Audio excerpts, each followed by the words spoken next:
Hello and welcome to this special attheraces.com big race betting preview. Why? Well, because we've got so much big racing coming up, haven't we? St Leger at Doncaster, the oldest classic in the season. Not quite a classic in France, but we do have the Grand Prix de Paris, which should have been run for the classic generation earlier on this season. It's been postponed. That's part of the Arc Trials weekend now, so we'll talk about that and the other Arc Trials as well. And as if all that were not enough, we've also got Irish Champions weekend, of course, at Leopardstown and the Curragh next weekend as well. So loads to get stuck into, lots of great racing, lots of big races to preview. We need some great pundits with which to do that. And we've got two of the At The Races team joining us. I'm delighted to say joining us is Simon Rowlands, our chief sort of statistical and speed and stride and data analyst and form guru joins us. And also Declan Ricks, a great form man, strong views on a lot of these big races as well. They both join us. Welcome, both of you. And thanks very much for joining with us. We'll start, chaps, with the St Leger, shall we, which is the oldest classic in the campaign, oldest classic in the sport, I should say, and the final classic of the campaign. Pile driver's been strong in recent days, and these were the prices. At the time of recording, they are subject to change, of course. 11-4 Pile Driver. What a story that horse would be as well. Santiago, who had been favourite, now second best around 3-1. Hookam's been quite strong of late, 4-1. Big market move in the last week or so for Galileo Chrome from Joseph O'Brien's yard. English King, will he go here? Will he go to France? We'll hear from trainer Ed Walker in the course of this programme, which will give you a steer on that as well. But let's start with the favourite, Pile Driver. We'll watch him winning at Ascot. He won the King Edward Stakes, of course, at Ascot. And this Simon Rowlands is where Pile Driver really announced himself, I suppose, as a potential star in this division. But for some, the question remains over his stamina. Is that a legitimate question?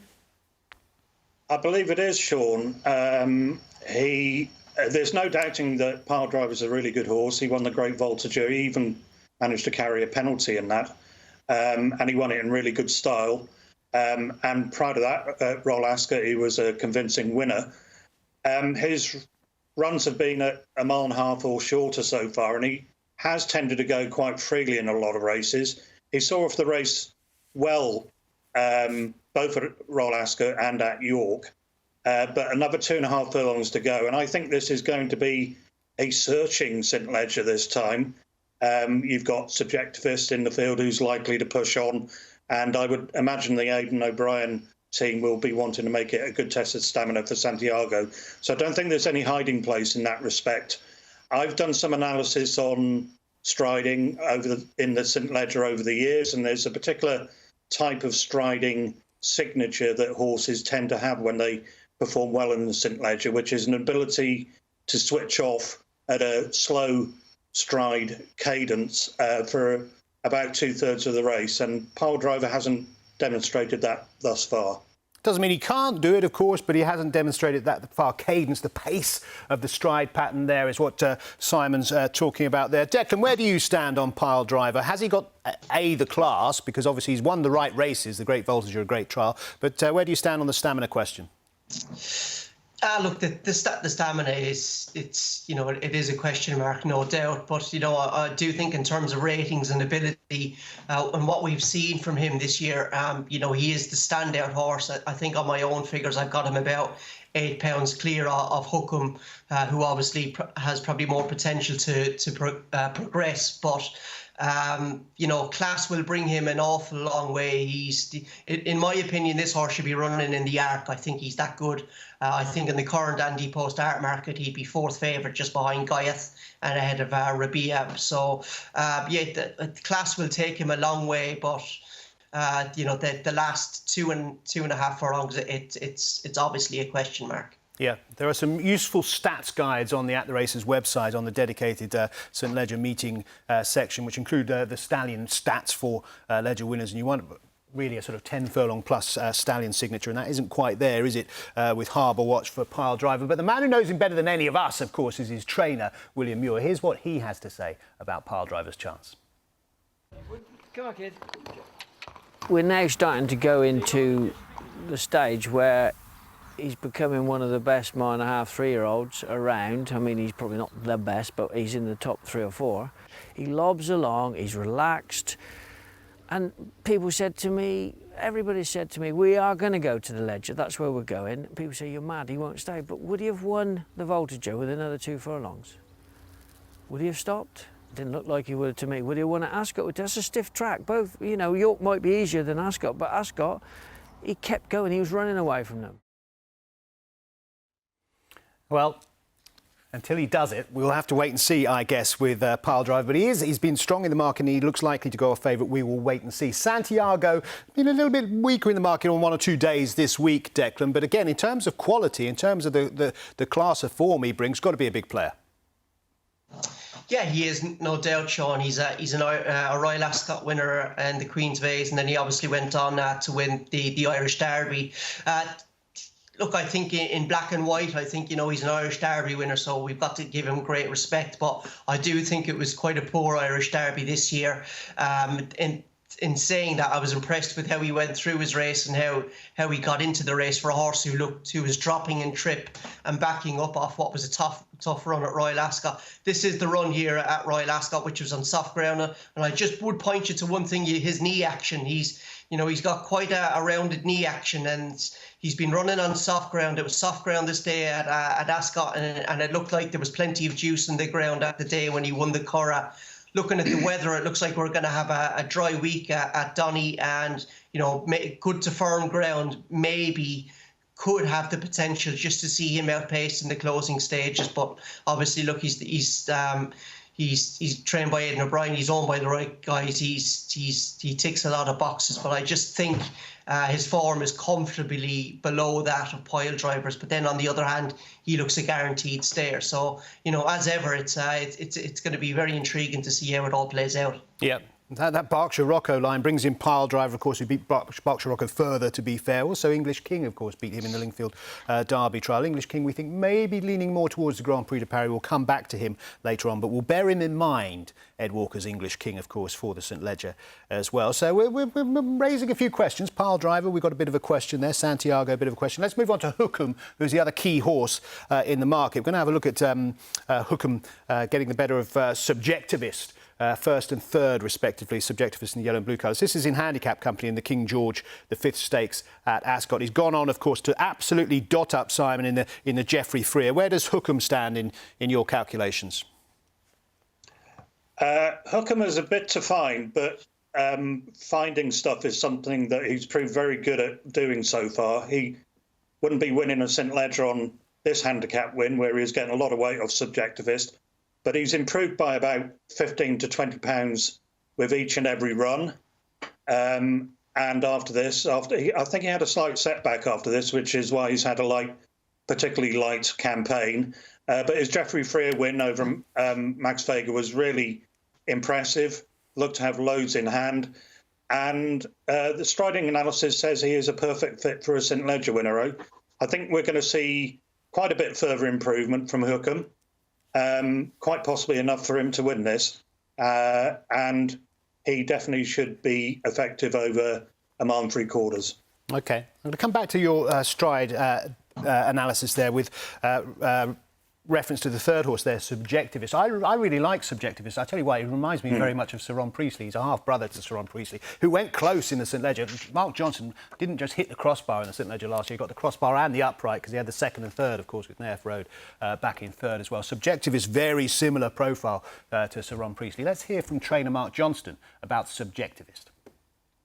Subjectivist, a bit disappointing in the Voltigeur. He certainly looked good at Ascot behind Hookham, and that form's been franked. Yeah, he's and he won at Hamilton. It was a hot enough race, and ran very well at Goodwood. So I think he is the right horse. It's maybe going to come a little bit early. That's deflated me a little bit. Subjectivist, I think, is the right horse at the right kind of price, actually, for me, Subjectivist. I'm a bit surprised Mark Johnson might come a bit soon. He's raced 5 times since Ascot, so he's been very, very busy indeed, Subjectivist. But that's very much the Johnston way. I quite like that, you know, the battle-hardened horse coming into the Leger. He's my pick, for what it's worth, Subjectivist. Let's hear, Declan, though, what you've gone for in the race. Where's your fiver going? People are going to start screaming down the telly now, Sam, calling me all sorts of names given the price of the horse. But I just think I haven't gone through the prices and looked at all the form. I think Berkshire Rocco is just grossly overpriced. He's 33 to 1. Well, let me stop you there for a second. We've just mentioned Berkshire Rocco. He's finished behind nearly every horse in the field, hasn't he, so far? He's behind English King, behind Pile Driver, he's behind the Hookham as well. Why does he reverse the form? Well, there'll be a good chance he'll reverse the form with English King if English King runs in the Grand Prix de Paris. So that would hopefully be one horse out of the that'll hopefully be one horse out of the way. Santiago, yes, he does have to do a reverse form with him, but it looks like the ground is going to be much quicker at Donny this year. We just referenced Santiago's form. He's an Irish Derby winner on paper, but it's not outstanding, and just how he moves. I do wonder, will he be as good on the quicker ground? On the other hand, if you go back and look at all the tape of Berkshire Rocco, this guy really is a daisy cutter. The ground could not be quick enough for him. I think in the Queen's Vase, he showed that he did stay the trip. But more importantly, I think since the Queen's Vase, he's progressed again. He was behind Pile Driver in the Great Voltager. And, that was just another step forward. He's by Sir Percy out of a Scirocco mare. He just looks to me like he's getting better and better. He's not taking the giant steps forward that Hookham is taking, but he's still going forward. And I like his prep this season. He's only had 3 runs. He's straightforward. He travels well. He's going to stay. And all his collateral form, Sean, is with English King, good horse. Pile Driver, very good horse. Santiago, good horse. And it's a different day. It's a different track. It's going to be different ground. I'm not saying he's going to win the Leger, but I just think the each way part of the bet is just far too big. And what it came down to for me, I was either going to back Pile Driver win only, who's a doubtful stayer at about 3 to 1, or I could back this horse each way at 33s, and if he hits the frame, it's going to be work out at around 11 to 2 winner. So that's what I'm going for. He's a value play, but I don't sleep on this horse because he's straightforward, he's likeable, and he has got a touch of class. You've made your case well, Declan, actually, Berkshire. He's only a head behind Mogul in the Great Voltager, so the level of his form arguably is there. Simon Rowlands, what is your final selection for the Leger? I'm going to side with Hookham. He has to go improve again, but that's what he's done throughout his career, and I think he'll be very well suited by the circumstances. OK, so Hookham, who was in front of Subjectivist on that clip we saw from Ascot. Subjectivist has a £4 pull for that length and a bit. So, depends who's improving quicker, and Hookham certainly does appear to be improving. But Subjectivist is the one I like. He's battle-hardened. He's got that Mark Johnston route, almost identical route to Sir Ron Priestley. Went so close, ran in the Gordon Stakes, ran in the Great Voltager, then won the March Stakes, bouncing back to form last time as well. So he ticks all the boxes for me, and he's a double-figure price as well. At the time of recording, 12, 14 to 1, something like him. You're looking at 33 to 1 or thereabouts, I think, for Berkshire Rocco, for Declan, and Hookham, who's the biggest price of the big 3 in the market for Simon Rowlands there. So those are St Leger selections for the team here on our big race preview. We'll come back to Doncaster under any other business a little bit later on, but we've got loads to get through in terms of big races. I mentioned at the top the Grand Prix de Paris, which is normally run in the summer, is going to be run as part of the Arcs trial day because of the rejigging of the French campaign due to the old coronavirus. But it's a fantastic race, of course. What we've picked up, there's about 140 horses left in this race, so we've picked out some of the big name horses who we think are likely to go, who are still in it. Port Guillaume in their Serpentine, the Derby winner Mogul, who's taken his time to find the level of ability that many expected from him this year, but maybe he's getting there. English King for Ed Walker as well. Let's start with Serpentine, Declan, who we think is likely to go. I think Mogul's likely to go as well for Aidan O'Brien. What do you make of Serpentine? Because some people have sort of queried whether he is the real deal. What do you think? I think we need to see him again, Sean. I think he was obviously he was a good winner of the Derby, but the Derby was an incredibly messy race. Basically, Emmett McNamara stole the race with a ride really befitting of of a Derby winner. It was a sensational ride where he put all these horses to the sword. I think Simon is maybe a little bit better place to talk about maybe the form in the race, because I think from a visuals perspective and from a pounds and ounces perspective, that race is it wasn't ideal. Simon is a big man on the times, and I think Simon has actually he's written on the he wrote about the race after for the website, and I think he suggested on a time perspective he was a decent winner, but kind of you know, Simon is a time form man, and I always think the time form men, they're big on times and maybe a little bit less so on form, and I'd be the other way around. I in terms of form, I just need to see him again in a race where he doesn't have the tactical advantage that he had early in the race at Epsom. So I would just reference with him, it does look like he's going to run here, but reading between the lines of what Aidan O'Brien's have been saying, it sounds like this is going to be maybe a tune-up race for the Arc. You know, Aidan used his usual line that he's just ready to start off, but he says that about horses who win guineas every year. So we'll see what he does. You know, he's still a young 3-year-old in what's been a very truncated season. You know, the 3-year-olds, they could from now until September, November, all these months, they could potentially be progressing again. So he has my respect, but I don't think he's going to get the 6 or 7 length break on the field this time around that he did on the Derby, and that's going to make it harder for him. OK, so Serpentine, you remained remarkably calm there, Simon, where Declan was talking about the strength of form over that wholly irrational study of how fast the horse is actually running at different stages during the race. But sum up for us. On your analysis, what was the conclusion about Serpentine's Derby win? Well, I'm certainly not going to stand up for the form of the Derby overall. It wasn't a good Derby one bit, but I am going to stand up for Serpentine a bit.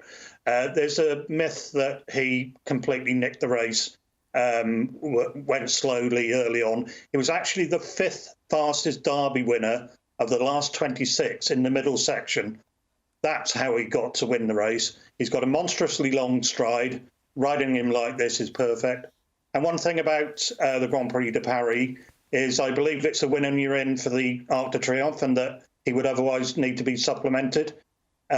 So, you know, I don't think they're going to spurn an opportunity to gun him from the front or near the front again and let him roll. And I think it'll be really difficult to pass. There's not obvious horses who are better than him in the field. OK, that's interesting. Obviously they can afford to put him in the race if they need to, but nobody likes to spend money they don't have to, so that's an interesting angle. Serpentine, of course, was a big prize in the Derby. English King wasn't. English King was about a 3-to-1 shot, wasn't he? Something like that for the Derby after his Lingfield Derby trial win, which was brilliant and sensational and very, very exciting, we all thought. Things didn't quite work out for him. In the Derby. It feels like, and we'll hear from Ed Walker in a moment, Simon, it feels like English King will probably head to France, all things being equal. How good a horse is he on your analysis? Well, I was really impressed by Lingfield, and only the fact that he got absolutely slammed in the betting for the Derby prevented me from going in on him then. But I think he can definitely be given a pass for his Derby run. He was perhaps further back than any of the others, but I was really not impressed by Goodwood. Hopefully he will bounce back, but he looks like a horse who's sort of, in ratings terms, a low 110s horse really so far, and I'm a little bit unconvinced that he's quite good enough to win a Grand Prix de Paris. Well, I know a man who disagrees, and that's his trainer, who still thinks that English King could emerge as the top middle-distance 3-year-old. Here's what he had to say. Great form, hasn't missed a beat since Goodwood, and yeah, I've been training him working backwards from this weekend. So Leger on Saturday or Grand Prix de Paris on Sunday. Given the ground's good, say at both meetings, where would you sort of sway towards? Probably to France. If the ground is equal on both, probably to France. Reason being that I still believe that he can be a top, if not the top, 1.5, 3-year-old in Europe. And if we go to France and I think take on Serpentine again, most likely, and we come out on top, then it buries the blip of Goodwood and the unfortunate race that was the Derby. The blip of Goodwood and the unfortunate race that was the Derby. We mustn't forget English King, because he's clearly very, very good on his day. Anything else for the Grand Prix de Paris, Declan? Mogul, I think after his last victory, was earmarked for this, and it's taken him a while, but he looks to me like a horse who's getting there step by step. Yeah, he is. Mogul is obviously a full brother to Japan. And I think Aidan O'Brien and maybe the Coolmore lads and race fans alike are all scratching their head a little bit with this family. You know, Japan, one minute looks like he's world class, and then he's not quite putting it together.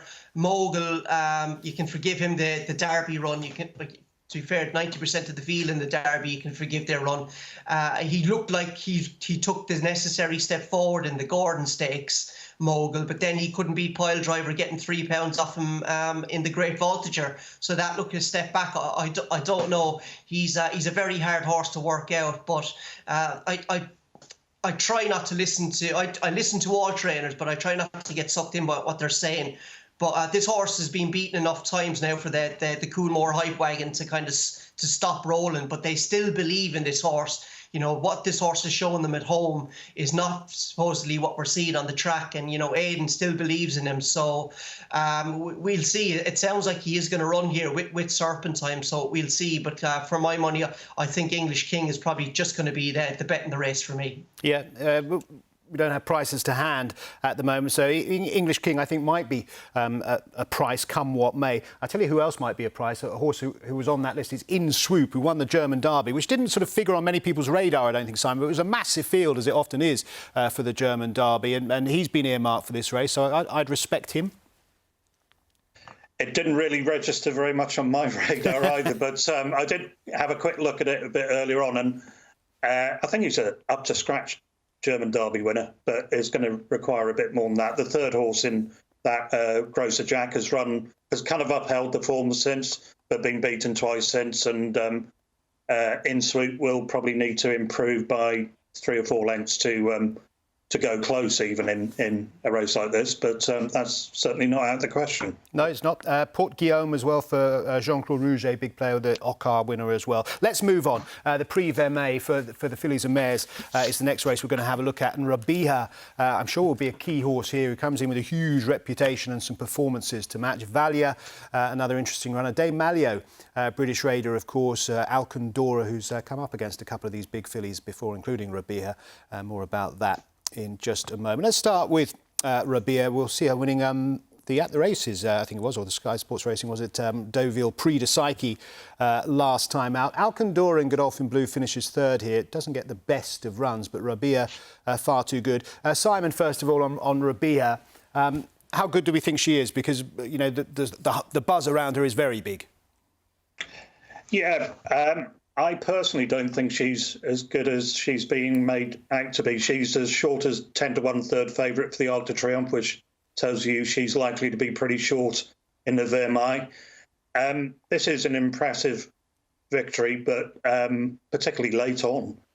But she isn't beating particularly strong opposition. They're kind of mid to low hundreds horses, and you would expect her to beat them pretty handsomely. Prior to that, she was fourth in the Prix de Diane, which was a good version of the French Oaks, beaten only narrowly. But I think she's being priced up a bit on reputation rather than actual achievement for me.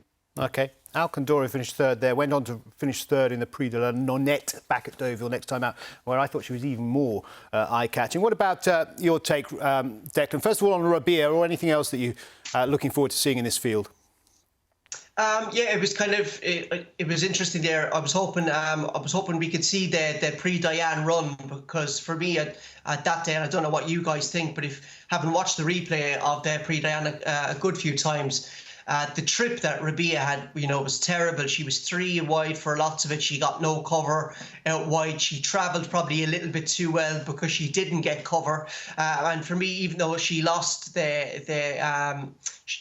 she lost obviously the Diane, I thought kind of morally she was the winner when you factor in the trip she got.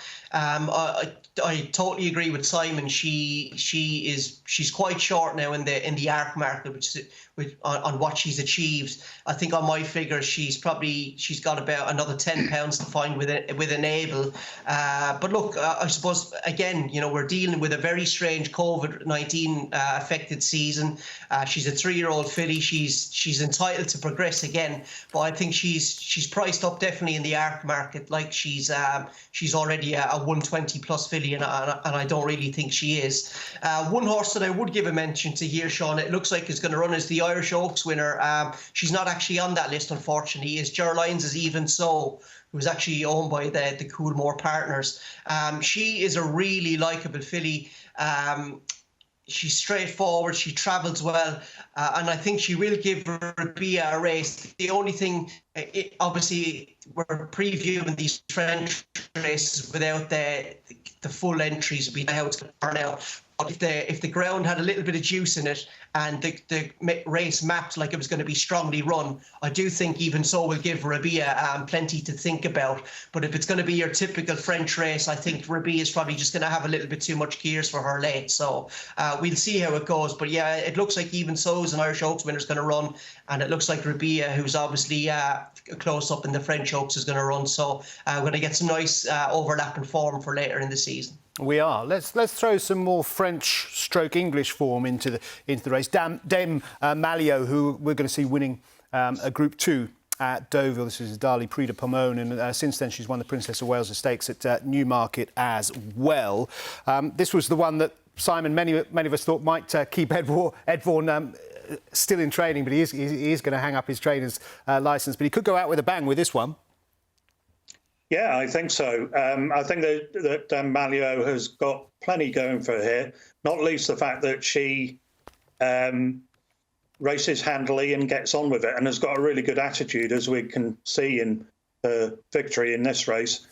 She showed both those virtues, the front-running prowess and the ability to battle in the Princess of Wales Stakes.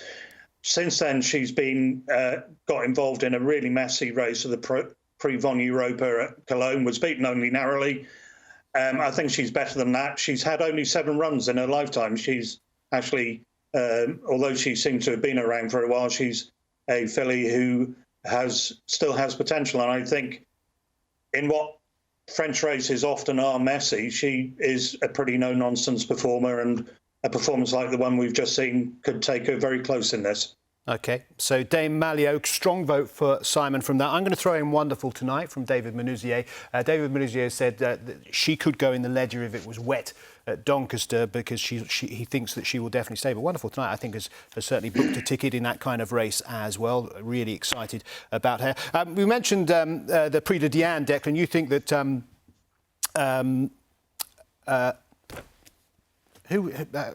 Rabia should have won that. I beg your pardon, I lost the name for Rabia for a moment. But Fancy Blue, of course, did win it. We're ruling out Fancy Blue. I'm not sure what her plans are. I think Donnacha O'Brien said yesterday that Fancy Blue is going to go for the Matron Stakes, which is a surprise. So obviously there she's gonna drop down and trip back down to a mile, which is a surprise. But I think that just could be an indicator of the Coolmore partners and how well they like to support Irish Champions Weekend, and maybe they're going to use it as a prep race for the Arc. So we'll see. But yeah, this is obviously the finish to the Prix Diane.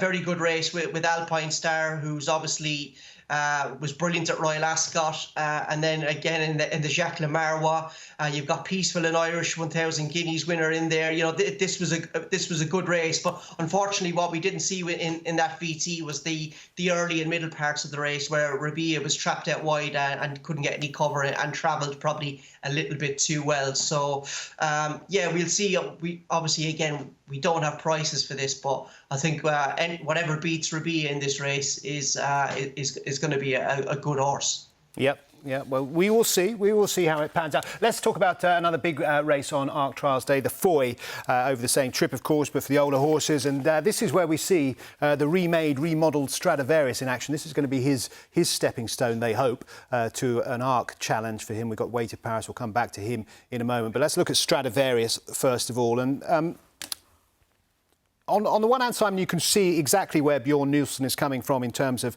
a new challenge and the prize on offer and all of that kind of stuff. What was your reaction when you heard Stradivarius was going this route, dropping back in trip?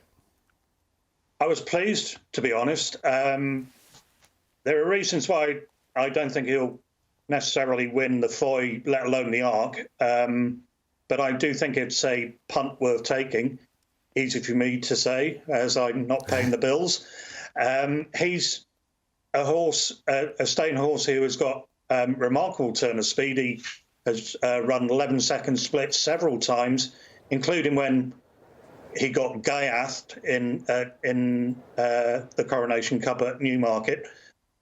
He's not short of speed. The problem is, I think, great horse though he is, he's been operating in a rather shallow merit pool amongst the stayers, and it is rather tougher against the mile and a half horses on their own patch.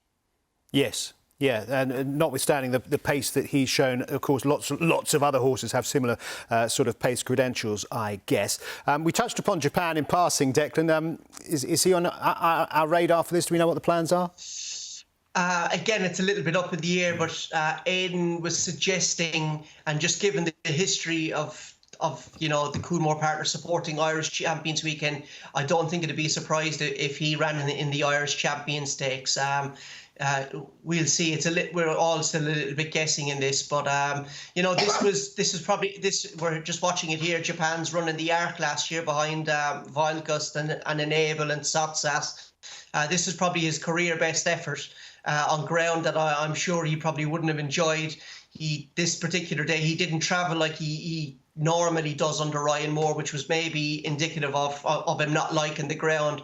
But he's been called a few names, this horse, as has Mogul. But I thought this day, he battled on really well over a trip on the ground that maybe kind of stretched him a little bit. So we'll see. But look, he looks like he could be Irish Champion Stakes bound. So we'll see what the story is. But yeah, touching on Stradivarius, so I think it's, on one hand, fair play to Bjorn Nielsen and John Gosson for giving this a go.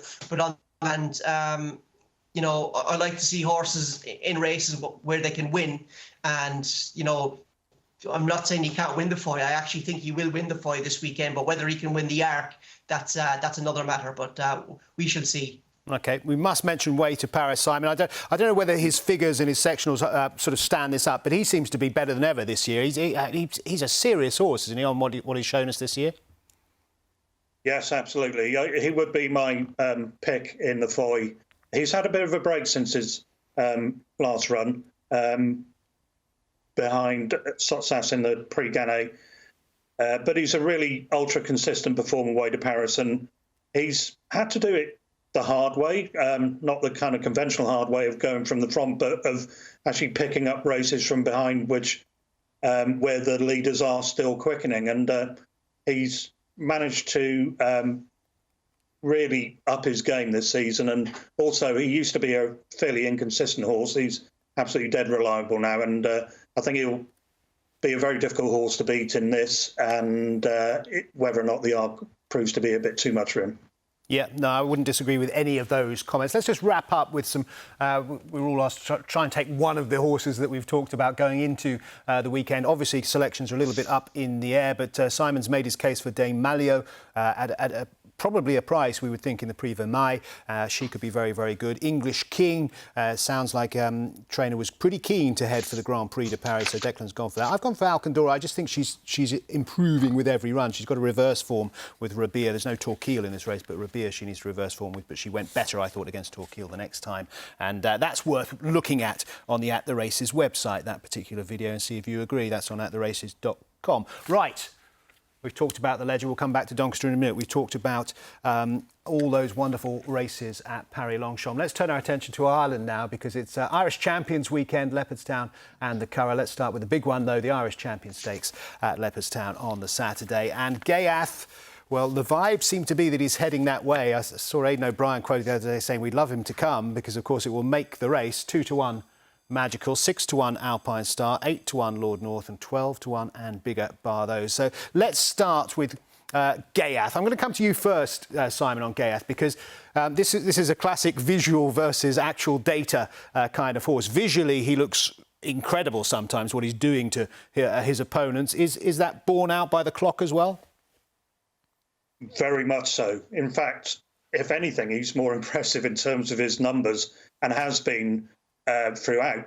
He won the Prix Fond Europa prior to running in the Arc last year by 14 lengths against really good German horses. Hope that's not considered to be an oxymoron. They were, decent, probably Group 2 by our standard, and he absolutely murdered them in a really good time. I went in on the Arc for him last year. It didn't pay off. And he has shown this year that he's probably every bit as good at 10 furlongs as he is at 12, and that might have been one of the issues. But all his numbers have been great. He smashed the track record at Newmarket. He ran really fast early on in the Eclipse and ran the finish out of all of his rivals. And at York last time, I thought there was absolutely no question that he was comfortably the best horse in the race. I am not in a hurry to oppose Gayath, but he is a short price, and we know that in racing things can happen. So I will be going against him, but I think he is an absolute rock-solid short-price favourite. Yeah, he is a short-price favourite, but he is a price not least because he's up against Magical Declan, who, has been just a superstar for a series of campaigns now. What chance do we give Magical? Look, it's going to be on her home patch, so she's going to have a chance. I've kind of been, I haven't got the whole kind of stardust with Magical, to be honest. I don't think she's as good as her rating suggests. I think she's won quite a lot of bad Group 1s. I think in terms of consistency and running to a high level, she is, she's world class. She's tough, she's hardy, she always brings it. But I just, she just looking at I think she's a 6-time Group 1 winner, but 5 of those races she's won a 2-9, 2-7, 2-5 even money, and 11-10. I think actually her career best runs have actually been the runs that she's been beaten in, behind Enable, behind Gayath the last day. I actually thought her run behind Gayath the last day in the Juddmonte International was her career best effort. Obviously it's going to be, she won the race last year, but Gayath, I think, really throws this race open. The last 2 runnings of the Irish Champion Stakes have been tactical benefits for Ballydoyle, basically. Last year, they teed the race up perfectly for Magical, and she made no mistake. The year before, they tried to tee it up perfectly for Saxon Warrior, and everything was going to plan, but he picked up an injury in the race, and then also he was overhauled by that wonderful horse, Roaring Lion, who's sadly no longer with us. But Gayath this year in the race puts a totally different change on it, because the race is going to be run at a strong gallop. So it'll be interesting to see how many Ballydoyle leave in the race. And I think Vatican City has been earmarked maybe to run here. He kind of did a bit. He was on the pace in the Sussex Stakes, where he had a terrible experience. I think he finished with maybe a heart irregularities, and I didn't say that well at all. That is terrible. And he also he was also knocked into that day. It'd be interesting if someone was like him was used to maybe pester Gayath and potentially set the race up for something else. Yes, tactics will be interesting depending what the Ballydoyle battalions have up their sleeve. But an even bigger price, of course, is Sotsas, who I know is on both of your radar. Simon, you go first. Tell me why. Yeah, well, it was interesting to see. I'd not watched the Arc finish from last year recently, and he was banging contention in the penultimate 200 metres against Enable and the like. The last time this horse got a really strongly run Marna Quarter was in the French Derby, where he broke the track record and looked a real superstar in the making. In this race, on his most recent start, he had to give 3 kilograms to Scaletti, who is a really decent horse, just came up short. But I think that was a really good effort. And a Marna Quarter, which promises to be strongly run with Gayath in it, and with the possibility of Gayaf being forced to go pretty fast, I think will really suit Sotsas, and at a bigger price, I think he's got the quality definitely to be involved. OK, Sotsas, very, very good horse. And I'm just watching that prior to that when we had that last year's ARC closing stages. As Simon said, he was bang there, wasn't he? He was a real player in that. So let's just wrap up our Irish Champions Stakes selections. Two of you going for Sotsas. You're hedging your bets a bit there with the each-way part, Declan. Why can't he win it? Yeah, well, I was going to stick him up with Gaia in the without Gaiath market, but I just thought maybe at a bigger price, the 12 to 1 was just too big. So I'm gonna back him each way. I think there's a very good chance of him hitting the frame in this race, Sean. So that was the kind of the angle. I think on the day I probably will back him without Gaiath market as well. So. Yeah, that was the thinking behind it. Unfortunately, I'm not as brave as you and Simon, so I'm gonna chicken out a little bit and go each way. No, those without markets are often very, very useful mechanisms. So I'm glad that you touched on that. Talking of useful mechanisms, any other business, anything else that we should watch out for? We're up against the clock here, chaps. Simon, I know you've been looking at the 2-year-olds going into Doncaster. Is there one or two juveniles in particular that's got you excited? Yes, very much so. I mean, it should tell us an awful lot about the tail end of the 2-year-old season, this, but Sacred has been a really good filly so far. Her last 2 runs at Rowlands and at York have been backed up by good time figures. She drops back to 5 furlongs, which I think will suit her in the Flying Childers. And while she's favourite, I think she's possibly overpriced. OK, so watch out for Sacred. Declan, anything else, either at Doncaster or in France or indeed in Ireland? We didn't touch on the Curragh. Yeah, I'll put up 2, Sean. I really like Jubiloso in the Scepter Stakes at Doncaster on Wednesday. I think her run behind Watch Me and Hermosa in last year's Coronation Stakes is still the best form on offer. OK, she's been a little bit hit and miss, and she finished last in the Duke of Cambridge at Royal Ascot. But if you go back and watch that run, she's just travelled far, far, far too well. I was looking at physically, she looks like she's actually got really, really strong. She's a strong mare anyway. I just think she's got even stronger. So I think she's kind of shaping physically like a sprinter now. She drops down in trip to 7 furlongs. A big field will allow Jim Crowley to hopefully get loads of cover and settle her and then come through late. So I'm going to chance her. And the other race that I'm looking forward to is the Goffs Vincent O'Brien National Stakes at the Curragh on Sunday. It looks like a Godolphin versus Ballydoyle smash up with Master of the Seas taking on Battleground. And I just think at the prices I would favour the Godolphin horse, Master of the Seas. He was brilliant in the Superlative Stakes. He's unbeaten in 2 runs. Godolphin actually won this race last year with Pinatubo. So that's going to be a fascinating race because that is a proper Godolphin versus Ballydoyle smash-up. So I'm really looking forward to that race. OK. My thanks to our excellent panellists for our big race betting preview, to Declan Ricks. Many thanks, Declan. Good luck with your selections. Cheers, Sean. Thanks for having me. Have a good weekend. Yep. And Simon Rowlands. This will be a busy week for you, Simon, so appreciate your time. It will, Sean. Been a pleasure, though. Good stuff. Fingers crossed. Fingers crossed indeed. And thank you for watching this at theraces.com big race betting preview. Enjoy the sport and good luck.